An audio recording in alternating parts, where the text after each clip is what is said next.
यानी हमने कॉलम के हिसाब से भी वैल्यूज को रिड्यूस कर लिया है। अब हमारे पास एक और नई मैट्रिक्स आ गई है जिसमें कॉलम W, X, Y और Z है, और इसके बाद हमारे पास क्या है, यहाँ पर है हमारे सेल्समैन A, B, C और D। यहाँ तक हमने काम कर लिया है अपने क्वेश्चन का, जो बेसिक इसमें काम था वो हमने कंप्लीट कर लिया। अब हम चलते हैं इसमें आगे।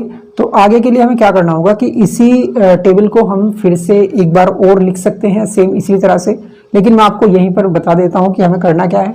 इसी स्टेप सेकंड में कॉलम रिडक्शन के बाद हमें क्या करना होता है, मेकिंग असाइनमेंट।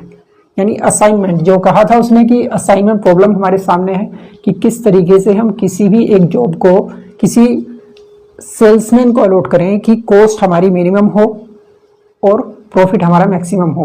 तो उस रूल को फॉलो करने के लिए हमें जो स्टेप लेना है वो क्या है, मेकिंग असाइनमेंट। अब इनको हम असाइन करेंगे जॉब्स को, तो कैसे किया जाएगा मैं ही बता देता हूँ, मैं इसी टेबल में करके दिखा रहा हूँ। अब बात करते हैं मेकिंग असाइनमेंट के लिए, तो यहाँ हमें कुछ रूल्स को फॉलो करना होगा। वो रूल्स क्या है इसको एक बार समझ लीजिए कि जैसे हमने अभी बात की थी कि पहले हम स्टेप लेते हैं रो रिडक्शन और उसके बाद स्टेप लेते हैं कॉलम रिडक्शन। तो हम यहाँ जो असाइनमेंट अपने अलॉट करने वाले हैं वो भी इसी रूल को फॉलो करते हुए किए जाएंगे। पहले रो के हिसाब से असाइनमेंट किया जाएगा, और जब रो के हिसाब से असाइनमेंट कंप्लीट हो जाएंगे फिर उसके बाद फिर कॉलम के हिसाब से असाइनमेंट किया जाएगा। असाइनमेंट करने के लिए हमें देखना होगा